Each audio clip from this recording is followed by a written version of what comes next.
오늘은 종려주일입니다.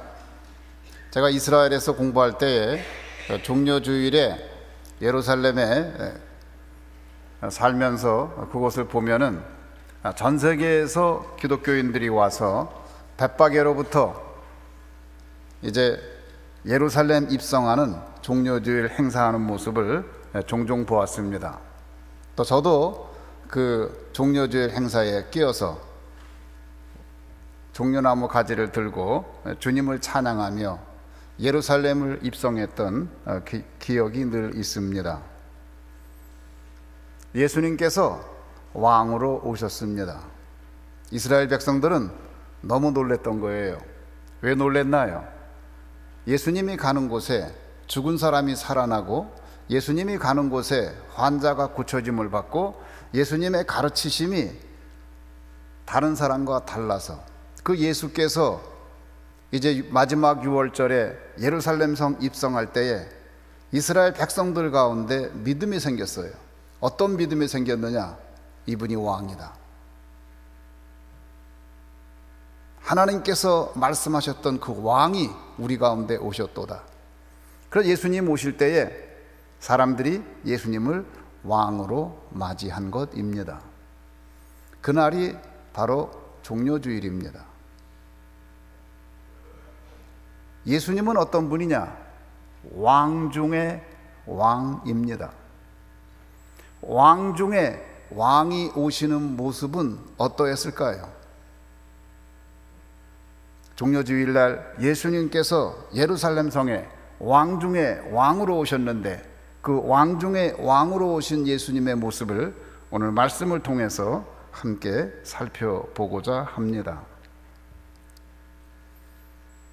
왕 중에 왕은 왕하고는 달라야 되겠지요.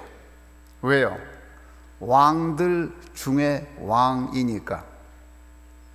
왕 중에 왕이 성에 입성할 때에는 일반적인 왕이 입성할 때하고는 달라야 되겠지요. 우리가 생각할 수 있는 것은 왕 중에 왕이라면 더 웅대하고 더 화려하고 더 규모가 크고 거대한 입성을 생각할 수가 있습니다. 그런데 그렇지가 않았어요. 세상 왕들하고 달랐습니다. 그럼 세상 왕들하고 왕 중의 왕 예수님은 어떻게 달랐을까요? 성경에 보면 이스라엘 백성이 처음에 왕을 요구했습니다. 사무엘이 선지자로 섬길 때에 백성들이 우리에게도 왕을 주시옵소서 요구했어요. 그때에 사무엘 선지자가 이스라엘 백성들에게 말합니다. 너희가 왕을 갖게 되면 여러 가지 어려움을 겪게 될 것인데 너희가 왕을 요구하는 것이 마땅하지가 않구나. 그러면서 왕을 갖게 되면 백성들이 어려운 가운데 빠지게 될 것이라고 이야기합니다. 그러면서 사무엘상 8장 10절 이하에 왕이 우리에게 줄 수 있는 잘못된 것들, 왕의 폐해에 대해서 이야기합니다. 왕은 백성들을 부하로 삼을 것이고, 그리고 왕은 그 백성들을 왕을 위하여 강제로 일하게 할 것이며, 왕은 왕의 무기를 위하여서 백성들로 하여금 일하게 하고 무기를 만들게 하고 왕의 장비를 만들게 할 것이며, 왕은 또 그 일을 위하여 세금을 거둘 것이며, 나중에 결국은 백성들이 너무 괴로워서 하나님 앞에 부르짖게 될 것이라고 사무엘이 경고합니다. 그럼에도 불구하고 이스라엘 백성은 왕을 구합니다. 그때 사무엘이 너희가 왕의 종이 되리라. 너희가 11조를 왕에게 바치게 될 것이다. 그러면서 경고를 해요. 그럼에도 불구하고 백성들이 왕을 요구할 때에 하나님께서 사무엘을 통하여 사무엘아, 네가 괴로워하는 것 아는데 나도 마찬가지다. 그러나 그냥 허락해 줘라.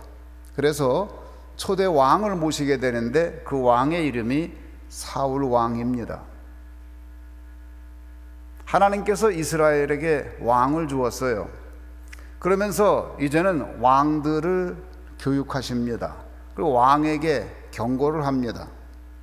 신명기 17장에 보면은 왕이 해서는 안 될 것 3가지, 그리고 왕이 따라야 될 것 1가지, 4가지를 가르쳐 줍니다. 첫 번째, 왕이 되면 말을 많이 소유하지 말 것. 두 번째, 왕이 되면 아내를 많이 갖지 말 것. 세 번째, 왕이 되면 은금을 많이 소유하지 말 것. 네 번째, 왕이 되면 하나님의 말씀을 옆에 두고 그 말씀대로 순종할 것. 이 4가지를 왕들에게 당부하였습니다. 말을 많이 두지 말라는 것은 권력을 의지하지 말라는 것이고, 아내를 많이 두지 말라는 것은 성적인 것과 그리고 우상 숭배에 빠지지 말라는 것이고, 은금을 많이 두지 말라는 것은 금력을 의지하지 말라는 것이고, 하나님 말씀을 옆에 두고 순종하라는 것은 늘 말씀대로 통치하라는 그러한 당부의 말입니다. 그런데 이스라엘 왕들이 이 간단한 것을 잘 지키지를 못했어요. 그렇다 그러면, 세상의 왕들이 그렇다면 왕 중에 왕 대신 예수님은 어떠했나요? 예수님은 많은 말을 가지셨나요? 아니에요. 예수님에게는 말이 없었어요. 예수님께서는 무기를 갖고 있지 않았어요. 말이라는 것은 무기입니다. 왕들이 과다하게 무기에만 의존할 때 너희 나라가 망한다는 것을 가르쳐줘요. 요한복음 18장 10절에 보면 예수님께서 마지막에 체포될 때에 시몬 베드로가 칼을 뺍니다. 칼을 빼가지고 부당하게 나의 선생님을, 나의 스승을, 예수님을 잡아가는 것에 견디지 못하여서 칼을 빼가지고 달겨들어서 대제사장의 종 말고의 귀를 잘라버렸어요. 그때 예수님께서 뭐라 그랬느냐? 요한복음 18장 11절에 보면 이렇게 증거합니다. 예수께서 베드로더러 이르시되 칼을 칼집에 꽂으라. 아버지께서 주신 잔을 내가 마시지 아니하겠느냐. 칼을 칼집에 꽂으라는 거예요. 예수님께서는 칼을 의지하지 않았습니다. 예수님은 말을 의지하지 않았어요.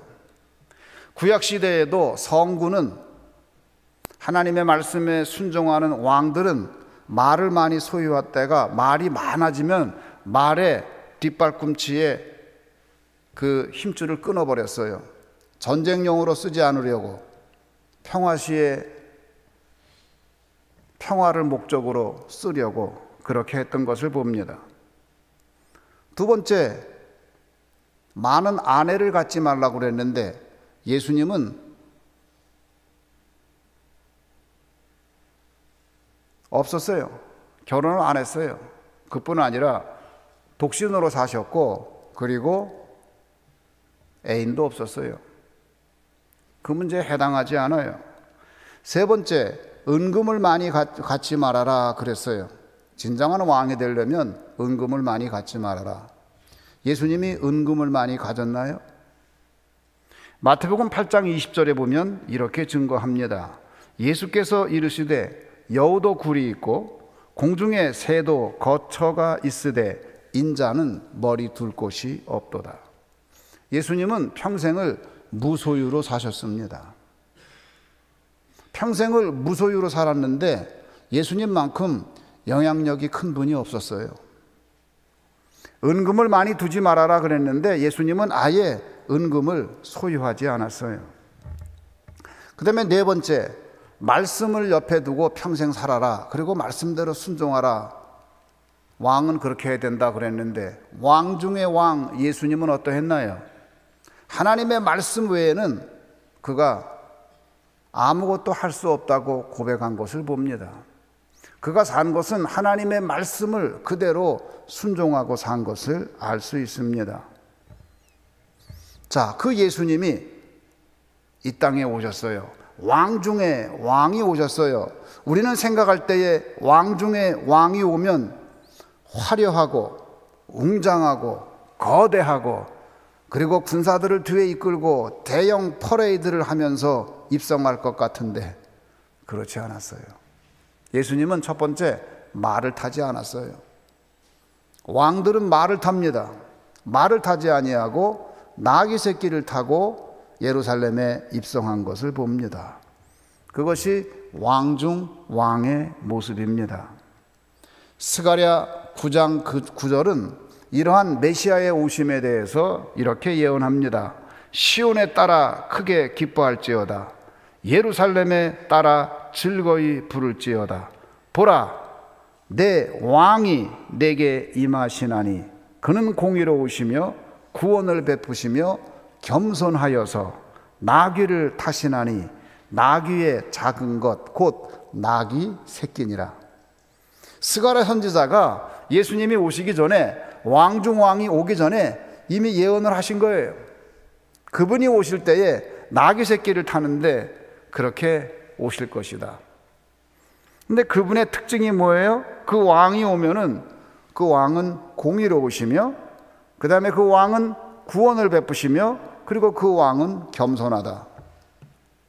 여러분, 그것이 진정한 지도자의 모습입니다. 진정한 지도자는 어떤 사람이냐? 공의로운 사람이에요. 사람을 편파적으로 대하질 않아요. 예수님은 평생에 사람을 편파적으로 대한 적이 없어요. 거기서 우리는 진정한 왕의 모습을 봅니다. 제가 금년에 부임한 지 6년 됐는데 그런 얘기 했죠. 개인별 헌금 얼마 했는지 본 적이 없다고. 지금까지 본 적이 없어요. 물론 헌금 명단은 다 들어오지요. 우리 명단이 있으니까. 그러나 그분이 얼마 했는지 몰라요. 제가 그걸 보지 않기 때문에. 우리 헌금위원들은 알 거예요. 근데 담임 목사인 저는 몰라요. 왜 그럴까요? 혹시 제가 공의롭지 못할까 봐. 여러분이 헌금을 조금하는 것은 여러분이 하나님 앞에 하나님과 관계에서 여러분이 해결할 문제고, 혹시 제가 여러분을 대할 때 공의롭지 못하게 대할까 봐. 오시는데 그 오신 그분의 특징이 뭐냐? 그 왕은 공의롭다. 근데 보통 왕은 어때요? 보통 왕은 재산이 많은 사람을 우대합니다. 왜요? 그래야 그가 정치적인 힘을 가지니까. 정치 자금도 필요하고 많은 것이 필요하고 통치 자금이 필요하기 때문에 그런 사람들을 우대하고 그런 사람들을 옆에 둡니다. 예수님 그러지 않았어요. 왕 중에 왕은 전혀 그렇지가 않았어요. 우리가 상상한 것과는 전혀 다릅니다. 예루살렘에 유력한 사람들이 많이 있었고, 그때 당시 예루살렘의 권력자들, 예루살렘의 금력을 가지고 있는 그러한 부자들이 많이 있었음에도 불구하고 예수님, 그 왕 중의 왕 예수님들은 그들을 우대한다거나 그들을 찾아간다거나 그들의 힘을 빌어서 일을 한다거나 그런 일이 없었어요. 왕들은 그런데 왕 중에 왕은 달랐어요. 다른 점이에요. 그 다음에 그분은 어떠냐? 구원을 베푸시며, 스가랴서에서 예언한 겁니다. 보통 왕들은 왜 왕이 되느냐? 자기가 지배하려고 왕이 되는 거예요. 백성을 구원한다는 것은 거짓말이에요. 백성들로부터 많은 것을 빼서 자기 것으로 삼아요. 그런데 이 왕 중의 왕은 목적이 뭐냐? 자기 자신을 위해서 온 게 아니에요. 100% 백성의 구원을 위해서 왔고, 그 왕 중의 왕은 오셔가지고 그 백성들을 위해서 생명을 내놨어요. 십자가 지시고 죽으셨어요. 물과 피를 다 흘리시고 자기 살이 찢기고 그리고 그렇게 죽으셨어요. 백성을 구원하러 오셨다고 그랬어요. 그 다음에 이 왕 중의 왕은 어떠했느냐? 겸손하여서, 스가랴서의 예언입니다. 겸손하여서 나귀를 타시나니. 세상의 왕은 안 그래요. 세상의 왕은 말을 타고 들어와요. 그리고 왕으로서의 그 기세를, 왕으로서의 권위를 보이고자 합니다. 그런데 이분은 동네 애들 타는 나귀 타고. 여러분 이스라엘 가보셨어요? 거기 가면은 애들이 나귀 타고 어른들도 나귀 타고, 그 나귀는 아주 그 사람들하고 아주 친해요. 애들이 거기 막 타가지고요, 여기 손으로 궁뎅이를 탁탁탁 치면 나귀가 막 가요. 또 요만한 작대기 가지고 치기도 하고 그 나귀를 타고.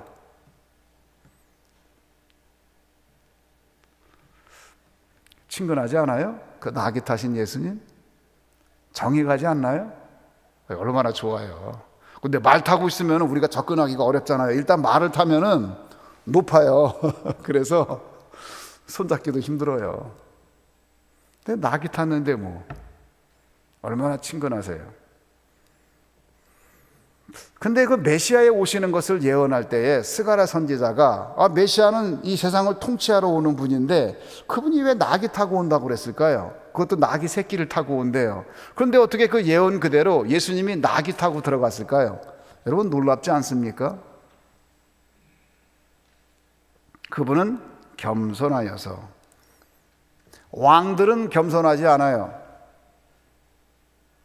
왕은 권위가 있고 왕은 권세가 있고 무섭지요. 그런데 왕 중의 왕은 겸손하세요. 왕 중의 왕은 아주 겸손하세요. 그분이 겸손하여서 나귀 새끼를 타고 예루살렘 성에 들어간 것을 보게 됩니다. 왕들은 지배하러 옵니다. 그런데 왕 중의 왕은 지배하러 온 것이 아니라 섬기러 오셨습니다. 왕들은 자기 뜻을 펼치고자 오는 것이 왕이에요. 그런데 왕 중의 왕은 자기 뜻을 펼치고자 하지 아니하였고 하나님의 뜻을 펼치고자 했어요. 제가 어제 새벽 예배 시간에 여러분에게 요한복음 읽으면서 말씀했지만 예수님이 그랬어요. 나는 나의 뜻대로 하려 하지 않고 나를 보내신 이의 뜻대로 하려 한다. 내가 하는 것 하나하나 모든 것이 다 나를 보내신 분의 뜻대로 하는 것이지 내 뜻대로 하는 것이 아무것도 없다. 또 내가 아무것도 내 힘으로 할 수 있는 게 없다. 나는 그분이 생각하는 것 그대로 하는 거다. 내가 생각하는 것, 내가 행하는 것 모든 것은 하나님의 뜻을 따르는 것이다.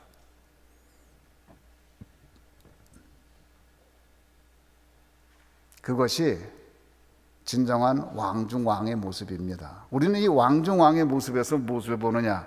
진정한 지도자의 모습을 보는 거예요. 사랑하는 성도 여러분, 여러분이 지도자가 되려면 어떻게 살아야 되느냐? 이 왕중왕의 길을 따르면 돼요. 예수님이 하나님과 하나가 되어서 하나님의 뜻을 세우고 자기 뜻을 세우지 않았던 것처럼 여러분이 하나님의 뜻을 세우고 예수님과 하나가 되어서 예수님의 뜻을 세우면 진정한 지도자가 되는 거예요. 그래서 여러분이 행하는 모든 것이, 여러분이 생각하는 것이 예수님의 생각이 되고, 여러분이 행동하는 것이 예수님이 하시는 행동이 되고, 여러분의 발길이 예수님의 발길이 되고, 예수님 눈길 가는 곳에 여러분 눈길이 가고, 예수님 발길 가는 곳에 여러분 발길이 가고, 예수님 손 내미는 곳에 여러분이 손을 내밀고, 예수님 섬기는 곳에 가서 여러분이 섬길 때에, 그때에 그것이 진정한 지도자의 모습입니다.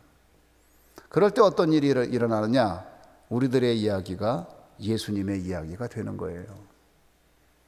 저는 그것을 꿈꿉니다. 그걸 소망해요. 우리 교인 전체가 다 우리들의 이야기는 예수님의 이야기입니다. 그 목사도 그렇게 하고, 장로도 그렇게 하고, 권사도 그렇게 하고, 집사도 그렇게 하고, 평신도도 그렇게 하여서 어느 누구도 자기를 주장하는 사람이 없고 예수님의 뜻을 따라 사는 아름다운 공동체, 그걸 꿈꾸는 거예요. 그렇게 한다 그러면 여러분, 기독교인이 이 세상에서 지탄을 받을까요?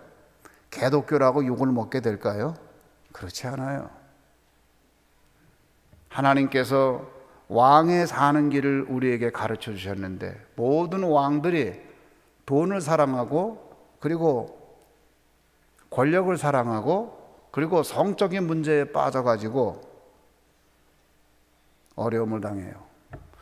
여러분, 흔히 우리가 말하는데 그렇게 하면 안 되잖아요. 일반인도 그렇게 하면 안 되잖아요. 근데 왕이 되면은 그 문제에서 다 걸리는 거예요. 왕의 왕은 뭐라고 그랬는가? 왕의 왕은 그런 얘기했어요. 요한복음 5장 31절에서 내가 만일 나를 위하여 증언하면 내 증언은 참되지 아니하되. 예수님은 흠이 없는 분입니다. 예수님은 잘못이 없는 분이에요. 그럼에도 불구하고 자기 자신을 위해서 증언을 안 했어요. 왜? 그렇게 하면 그 증언은 참되지 않다. 그런데 세상에 있는 모든 왕들은 어떠냐? 자기가 옳다고 주장을 해요.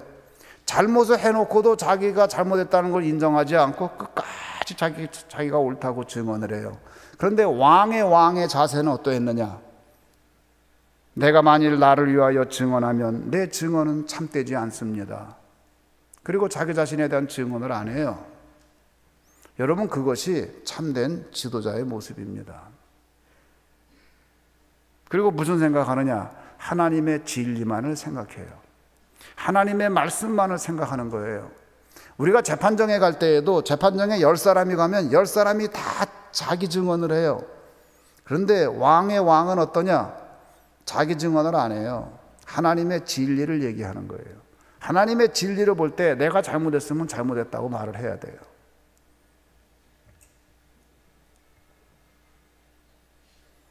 종려주일에 예수님께서 왕으로 예루살렘을 입성했습니다. 그런데 예루살렘에 입성하신 그 왕은 나귀를 타고 입성했습니다. 할렐루야. 우리 그렇게 삽시다. 우리 이렇게 겸손하게 삽시다. 네. 예수님 못 타고 들어갔다고요? 여러분, 나귀 타고 들어가시기 바랍니다. 그게 진짜 왕이에요. 나귀 타고 들어가셔야 돼. 동네 애들도 와서 그 나귀하고 놀거든요. 우리 조치원 교회는 그 왕 중의 왕 예수 그리스도, 그 겸손한 예수 그리스도를 쫓아서 우리도 다 겸손한 그런 사람 되기를 주님의 이름으로 축원합니다.